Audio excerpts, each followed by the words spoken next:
Welcome back to another recording of the Elevate Media Podcast. I'm Chris Anderson, your host, and today we're going to be diving into outsourcing. So how you can outsource things within your business to get some of your time back, to improve your systems and processes so you can actually get things done for your clients at a higher level, at a quicker level, at a more efficient and productive level. So we're excited to be chatting about that. So if you're looking to outsource, if you're thinking about outsourcing or wondering what that looks like, this episode's for you. Bring on an expert in this. This is what one of his businesses is all about.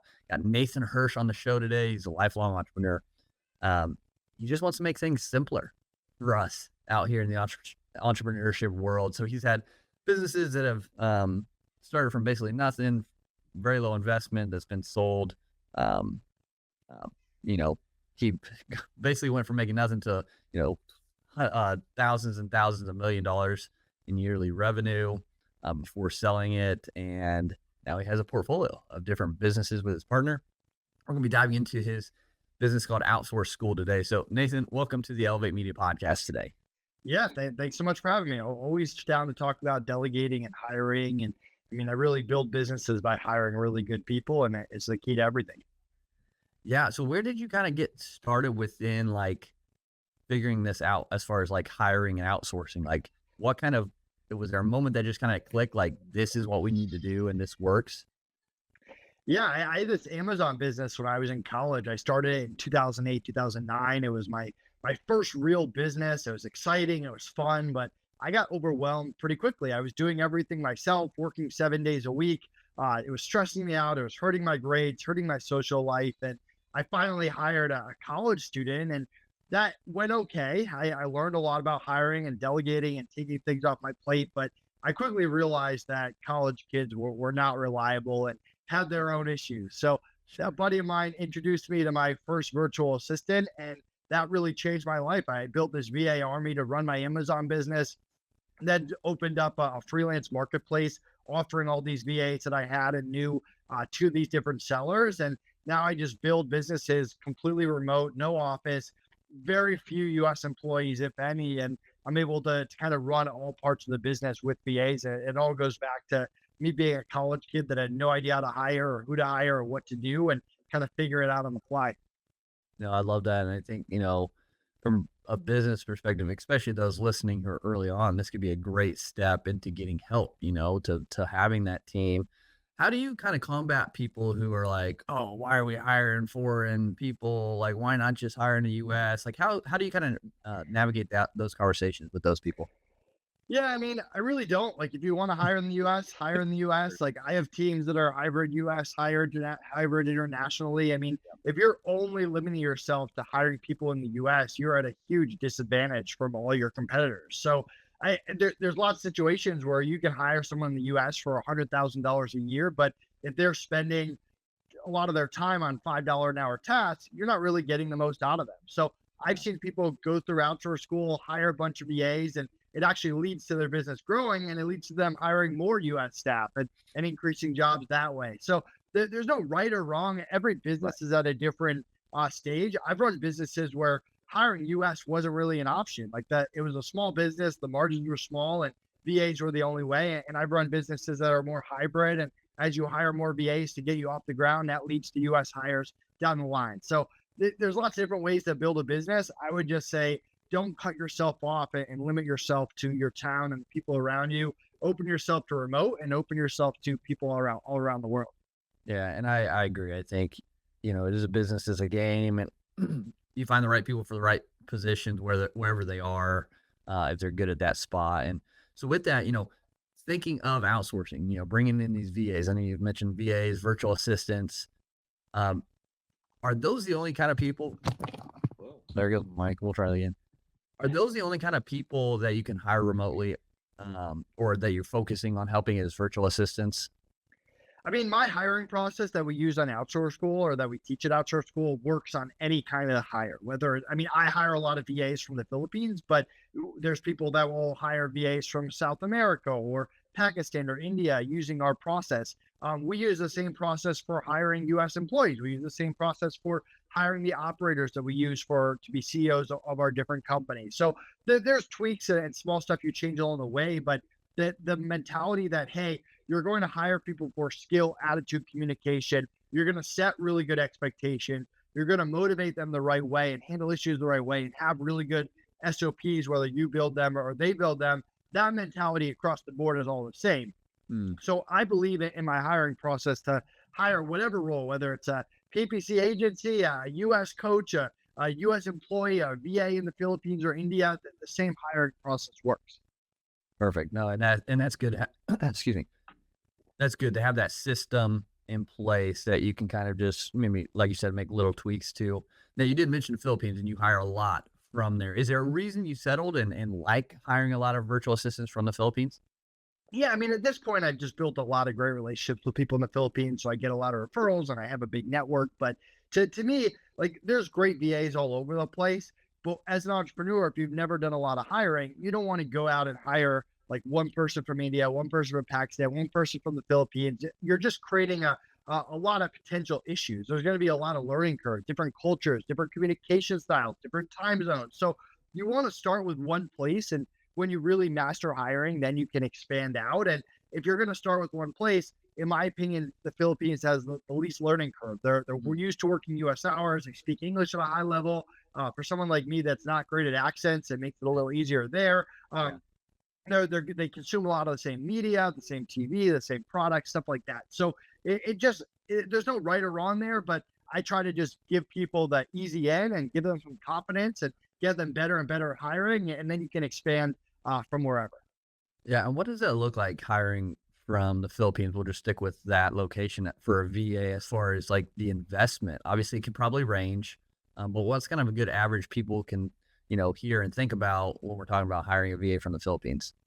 Yeah, we have this VA calculator. If you go to outsourceschool.com/VA calculator, and the normal VA is in that $5 to $8 an hour range. The better you are at hiring and the more flexibility you can give and the more perks you have, usually the less you have to pay. But I mean, I've hired great VAs at $12 an hour. I've hired great VAs at $3 an hour. But for the average entrepreneur, that 5 to 8 per hour is a normal range. And you don't have to hire full-time and exclusive, although that's my preference. You can start with 5 hours a week, 2 hours a week, or whatever you need.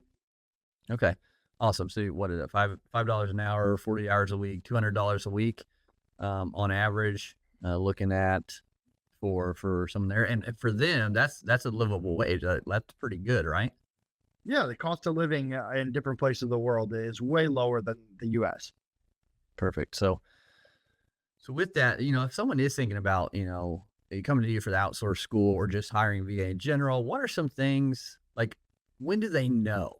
Like, hey, okay, maybe it's time to actually delegate or bring someone in to do certain tasks. And how do they know it's time? And then even what tasks they should delegate? So I think this is where a lot of entrepreneurs go wrong. They try to hit that perfect time of when to hire. And the truth is you're probably not going to find it. You're going to hire either too early or too late. And the entrepreneurs that hire too late run into a lot of issues because their business is running, and because they don't hire, things break. They get stressed out. They get burnt out.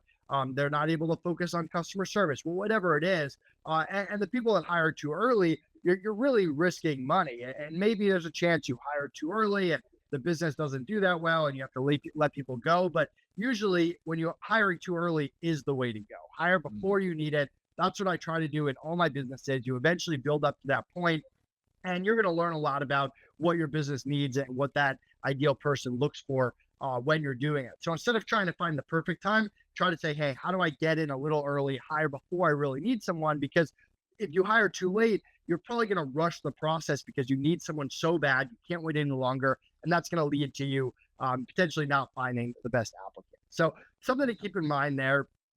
And then in terms of what tasks, create a list of everything you do on a day-to-day basis and try to prioritize it from easiest to hardest. Start with the easy stuff. Start with things that are not going to blow up your business if it goes wrong, like doing some kind of lead generation or podcast outreach or partner outreach. Like stuff like that's a good testing ground because it'll give you some confidence. You'll learn a lot. You'll see if someone's good at following directions, all of that. But if it goes poorly and you don't get on any podcasts, you don't get any leads, it's really not that big of a deal. You'll probably take something out of it, and it'll be worth it. And then you can kind of expand on and on to harder tasks. No, I like that. Yeah, and I agree for sure. As we're kind of in that stage, like, we have here people locally in the States, but my first, team member was from Ghana. And, for me, it was a big learning curve, and he's still with us, helping out. And it's great. I've been super blessed with the team I have because they've weathered some of the storms with us. And they've been super loyal. And so I'm grateful for that. But, now having the growth come, like thinking about delegating or bringing other people on for certain tasks, my thought goes to, the lead generation, maybe social media posting, things like that. Is the best practice to let them just use their own social media accounts and emails? Should you have a specific account that they log into to do things like email or social media? What's kind of your best practice with that? So usually they're going to have company emails that they log into. I try not to have them use their own email, but I almost never have them use their own social media accounts. When I used to run FreeUp before we sold it, that was a rule. You couldn't hire a VA to use their own social media accounts. And maybe there are good reasons to do that. I don't really know what they are, but usually if people are having a VA use their own Instagram or their own Twitter, it's usually something sketchy that you don't want them to do. So keep it on your own social medias, give them admin access. There's creative ways as well. You can have like a backup laptop and have them remote control in or something like that. But like the more stuff that's under your company name that they're accessing that you can quickly take away if you let go of them, Yeah. the better. Perfect. Yeah. And that's kind of like my thought behind it too. And, like for social media, like we'll create an account that has access to admin rights that they can log into, and it's not necessarily theirs, but it's like a company kind of, I don't know, ghost account or whatever you want to call it, so they can control through there, and then we have access and full control, so we can, take people off it or whatever, for them to reach out and post. Yeah, I mean that's the way to go about it. Keep yourself safe and all of that, but yeah, don't go crazy with trying to get VAs to use their own stuff. Yeah, for sure. So we talked about, why it's important to delegate, get your time back, different things to look at, how to look at it by listing what's most important and what's, maybe bigger, a little more technical skills to figure out what to go with first. What are some common mistakes you've seen when people are hiring a VA from the Philippines or America, just in general hiring? Yeah, so I mean, you want to let people know what they're getting into up front. I've seen this with let's say Time Doctor or screen recording Mm. software. I've seen someone hire a VA, train a VA, and then say, by the way, we're going to start using screen recording software. And the VA Mm. is like, wait a second, you never mentioned this. This wasn't on the job posting. And then Gotcha. both sides are kind of in a bad position. So whatever it is, whether it's schedule, whether it's screen recording, whether they have to have two monitors, like make sure all of that is in the job description up front and make sure they have that during the interview. And then the second, which is the biggest one, and if you take anything away from this podcast, it's this: have a meeting after the interview, but before their day one, where you onboard them. We Mm-hmm. call it our SICK method, which we teach at Outsource School: schedule, issues, communication, culture. And we go through all the common stuff that people have with VAs, whether it's the schedule that they can work. Have they done it before? Are there going to be any issues? Do they need a long lunch break? Whatever that is, to really get on the same page. The common issues people have with VAs, whether it's computer issues or internet or power issues or personal issues, you're going to go through that. Make sure you understand their complete situation, what their backups are. Can they go someplace to work, or are they 10 miles away from anywhere if they lose internet? So make sure you know the situation and give them a chance to back out once you've gone through all this, because you don't want someone to work with you and then 6 weeks later realize that it's not a good fit or your expectations are too high or whatever it is. I want people to know my expectations are high. I want them to know that I'm holding them accountable to what they tell me. And I only want the person to take the job if that's what they're looking for. So Yeah. spend that extra time up front. It's going to save you tons of time and money down the line. Yeah, that's a great. And again, communication, just the more you can communicate, the more clear you can lay things out for them so they understand, the better in the long run, for sure. When you kind of mentioned some things to track, like, because that could be something that makes business owners a little bit leery or uncomfortable, is how do I know they're actually working? How do I obviously have metrics, but what are ways that we can make sure we're tracking or measuring the VAs that these hires are doing what they need to do, and even the time amount, so we're so they're actually getting stuff done the right way. Yeah, so the better you are at this, the less you need to use the screen shares and the time Mm, doctors of the world. I mean, those are kind of a backup for people that are not great at managing people or have gotcha. trust issues or just make a lot of bad hires over and over. My Mhm. goal is to create systems where people trust me and I trust them, and where I'm going to know pretty quickly if they're not doing what they should do. If I have good team leaders that are monitoring and managing people well, they're going to know pretty quick whether Bob's doing the job or not. And they're not going to have time to go through all their screens every single month. So Okay. create systems where your VAs are sending you daily updates, weekly updates, where you're giving them goals, where they're hitting goals. That's what you want to do more than, hey, I'm going to record everything you do. And at the end of every day, I'm going to watch it and look for any possible thing you did wrong. To me, that gets old, and that's really hard to build trust and actually build a good culture when you do that. Gotcha. That makes sense. And I think I think that's crucial because you almost are just building a solid foundation where, you have more success without having to kind of micromanage or not have that trust. And what you mentioned right there, that kind of sparked thought in my head was you talked about having the manager managing the people. So obviously, um, that way you're not having to like go check in with everyone at the same time. Are these managers also kind of virtual assistants from the Philippines, or are these local people? How do you manage? Like, how do you build out the manager to, worker role? Yeah, we like to promote from within. We have this whole playbook in Outsource School where we teach you how to promote team leaders. And you want to, like anything else, you want to give people test projects. You want them to improve themselves over time. But they also have to want that. There's really talented people out there that don't want to manage other people. It stresses them out. They're not good at it. They're good at projects. They're good at like growing. And there might be other roles in the company. So I have a bookkeeping business, accounts balance, Mhm. the shirt I'm wearing. Yeah. And we had this great bookkeeper, tons of experience, great attitude. And in year one, we kept trying to make her manage people, and she just wasn't good at it. She didn't like it. It wasn't her style. But we kind of struggled and we took a step back and we just made her like a normal bookkeeper. And she was too good for that. And it wasn't until year two where we're like, let's have this person actually review books before they go out. And that was a role that she thrived in. She didn't have to manage other people. She wasn't responsible for other people, but she could proof and give feedback and communicate. And that was a great role for her. So Mm. when you find someone really good that's an A player that's going to be with your company for a long time, that's the $1 million question. Are they good at managing people? Have they done it before? Do they want to do that? And then deciding, hey, if they can, then put them in that manager role and get yourself out of it. If they can't, what other high level roles can you put them Sure. No, and I think that's crucial. It's kind of like we have some on our team that we're working on that, like, kind of giving them chances on that, but also trying to see their full potential because I think they have a lot that they could do, and just trying to navigate that as we're still growing. So I think we're in a good spot for that because we don't necessarily have to rush into promoting anyone right now, but we're kind of on the like whose skills are where are their strengths, where will they fit best.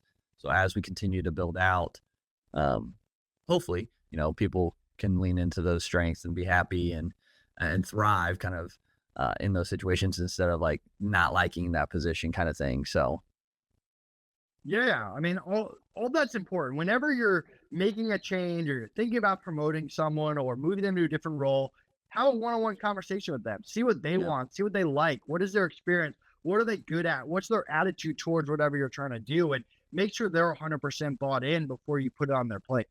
sure, yeah, and go back to communication.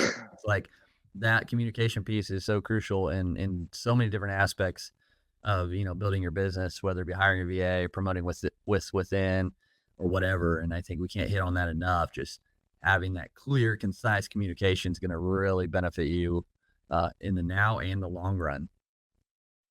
Yeah, and we did this recently. We had a VA who was part time, and I know she just had a kid, so part time was good for her. And I wanted her to move full time, but I didn't just go to her and say, "Hey, we're moving you full time." I Right. talked to her like, "Hey, I know you like the setup now. Like, do you want to work full time? Like, it's not. I have other options if you don't, but I don't want you to accept it and then a month later tell me, hey, it doesn't work. You can only work 30 hours a week." And Sure. luckily, she was all in, and that's what she wanted, and it's been going great. But you got to have those conversations with people. Everyone wants different things. Everyone has stuff going on in their life. Everyone has a past experience with different companies that you might not know about that went good or bad. So you want to have those conversations before you make any moves. Absolutely. Yeah, I think that's super critical. Now, on that note of communication, of having those conversations, you know, nothing's ever perfect. So you're going to hire people that they do great and maybe they move on eventually, or they start great and then something happens and they just, what they're doing is just not up to par anymore. How do you have those conversations of, hey, it's time for you to kind of move on when you have to let someone go? Yeah, they're usually quick and direct, and I don't give too much information. I mean, usually if I'm letting someone go, they've had chances. They should, if they're a rational human being, understand that it's coming, or they're not doing a good job, or it's not a good fit one way or another. And for that, like, you hop on a Zoom, you let them know the situation, you wish them the best, you tell them you'll help them in some other way if they need it, whether it's a reference or whatever, if that's applicable. And you move on, you remove their access, and you just try to end on good terms to the best you can. And 99% of the time, it's fine. They'll get another job. They'll move on. Other times, I've had people go crazy and be irrational and whatever, and you kind of deal with it. But after that, you inform your team. You say, hey, if anyone wants more information or wants to chat about it, message me privately. We wish her the best. And again, just trying to end on really good terms. And everyone's watching. If you fire someone and then you go to your team and you're like, this person sucked, like they did all these things wrong, blah, blah, blah. That's not going to make other people want to work for you. It's going to scare other people. And you probably also need to just let people know, assuming this is true, that their jobs are secure. People are always thinking, hey, am I next? And unless I'm planning on letting other people go, I'll tell people like, hey, like right now, dead serious, there's no one else that we think is going to be, there's no one else that we're moving on from. This is a one-time thing that we tried to make the decision that was best for the company. We just don't think it's a fit, and we're moving on from here. So short, quick, to the point. Don't share too much information. Inform the team. Have private conversation if you need to. Make sure that you don't crush morale, and move on with your day and your business. Yeah. So if you do have that, you said like 99% all are good or whatnot or close to it. If you have those ones that kind of go berserk in the moment, how do you approach those? Like, how do you mitigate that blow up?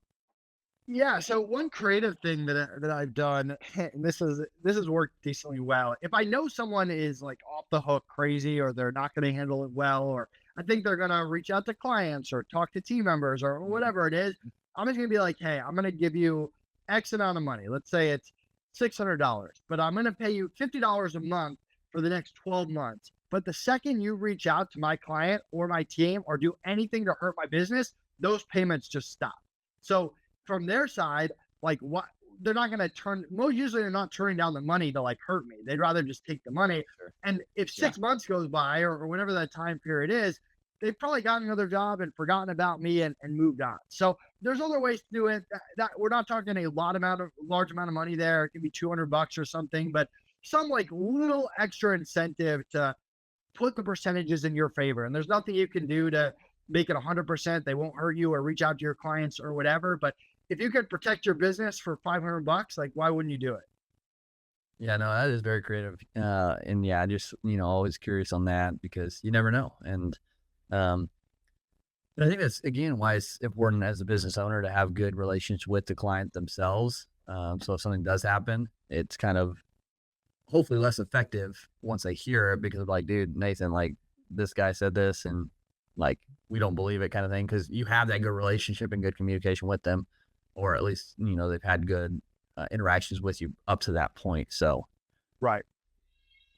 well, so like, what are some, when you're doing this process, I know outsource school probably has this laid out and things like that.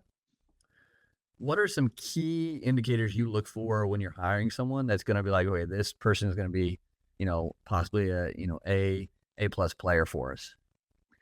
So we want someone with a great attitude. We like people that have the entrepreneurial spirit. They like building, they like growing, they like self-improvement. They want to be part of something. That's big for us. And we look for people who have been there and done it before. That people have worked for similar companies who have been in that role. It's kind of not every position, but a lot of times we found that it's just better to find someone who's done it before. You don't want to train every single person from scratch. There's a time and a place for it, but we want someone that has that experience and brings something to the table that maybe that I don't have experience with. And then lastly, just communication. Someone who can talk quickly, get on the same page. We're not going in circles. There's no miscommunication. They speak English to a high level. We're really looking for that trifecta of skill, attitude, and communication. No, I love that. And I'm curious. So I don't know if you know who Andy Elliott is. Yeah, Um, the name sounds familiar. he does a lot on social media for selling, how to improve sale, being a better salesperson. Yeah. He has the Elliott Army. But his big thing that I've seen a lot of is he'll bring people on stage, some of his guys, and be like, take your shirt off. Take your shirt off. And if they don't have a six pack, maybe they got the dad, quote unquote, dad bod going on. He'll kind of like rip into them a little bit as like accountability for taking care of yourself. Does that seeing someone who is maybe not in shape or things like that, is that a deterrent in hiring for you? Or do you think that's something that, take a little weight in, no pun intended, based on the individuals? That is not a factor for me at all. I've had plenty of people that are incredibly hard workers, that are smart, that love being behind a computer, and that's just their personality. Now my mentality as like an entrepreneur is like, yeah, take care of your health, take care of your body. I do 1 hour HIIT workouts once a day. I Yep. eat healthy. I don't eat processed food. I don't drink alcohol. Like I think that helps me be a better entrepreneur. And I think if you're only focused on money and you're ignoring everything else, whether it's health or family or friends or whatever, like that's not great. And long term, that's not going to work out well for you. But it's also not my place to judge other people. Everyone comes from a different place than I do. And there's plenty of really hard workers that are not in shape, that gym and exercise are just not a part of their routine. Now, if they ever want to come to me and talk about self improvement, I have some people on my internal team for EB that right now are all about like I want to get in shape and all that, and I'll share everything I know, everything I believe in if you want it, but it's not usually my place to push my beliefs on other people like that.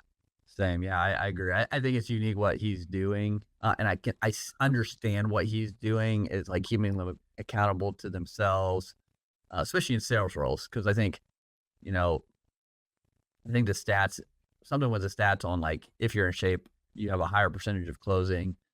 But again, at the end of the day, it doesn't necessarily come down to that. But so I see like the big picture he's thinking, and I think it obviously gets him attention on social media as well for like attention wise and that as so I get what he's saying, but yeah, I don't necessarily see pushing those things on people to be good. Just try to motivate them and help them if, like you said, if they ask for it and they want it to improve themselves, and that's ultimately, it has to be their decision, right? So we can't push.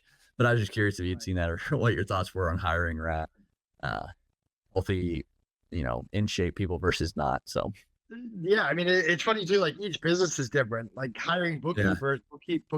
I love bookkeepers. They're very unique human beings. I don't know if there's that many bookkeepers that have six packs. Maybe there are.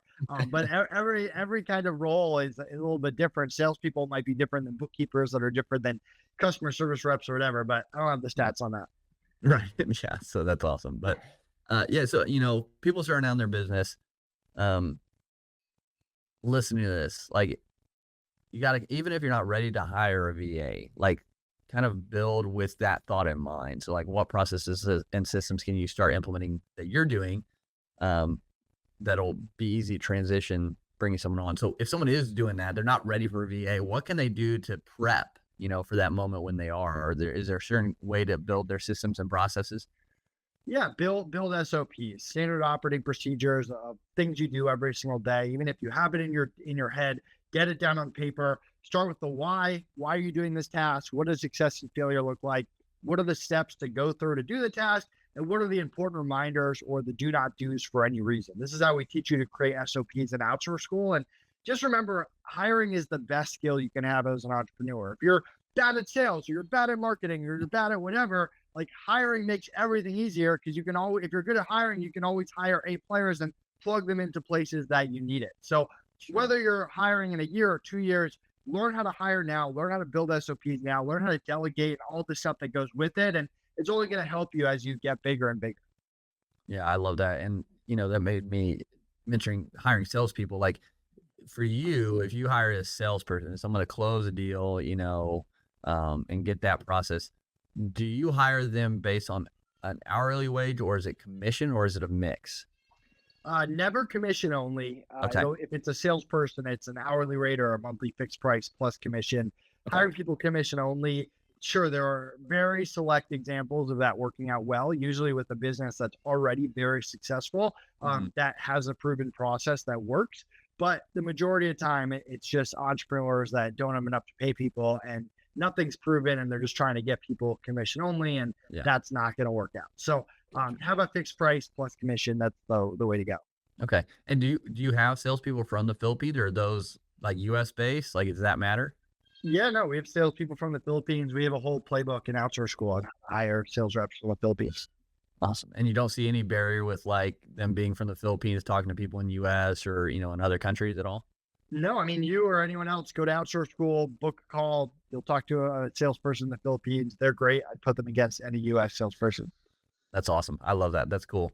Man, Nathan, this has been fantastic conversation. I think it's really given a lot of value to people listening who are not ready to hire, but how to prep for it, those who are ready to outsource, and then those who are in the hiring process right now, trying to figure out how to do it correctly. So thanks so much for sharing all your knowledge today, or, some of it. I know you know a lot more and have a lot more in your schools and your programs. So with that, where can people go? I know you mentioned a couple of different things. Where's the best place people can go to learn more from you and find out more about Outsource School? Yeah, follow me, Nathan Hirsch, on any social media platform. Go to outsourceschool.com if you're interested in the program. And one thing we didn't talk about is my monthly bookkeeping service at accountsbalance.com. Feel free to check that out as well. Awesome. Yeah. So everybody, make sure you connect with Nathan. That's what got this started. I think one of the things I just kept seeing all his content on social media, and it's a lot of grateful information. So, Nathan, again, thanks for being on the Elevate Media podcast today. Thanks for having me.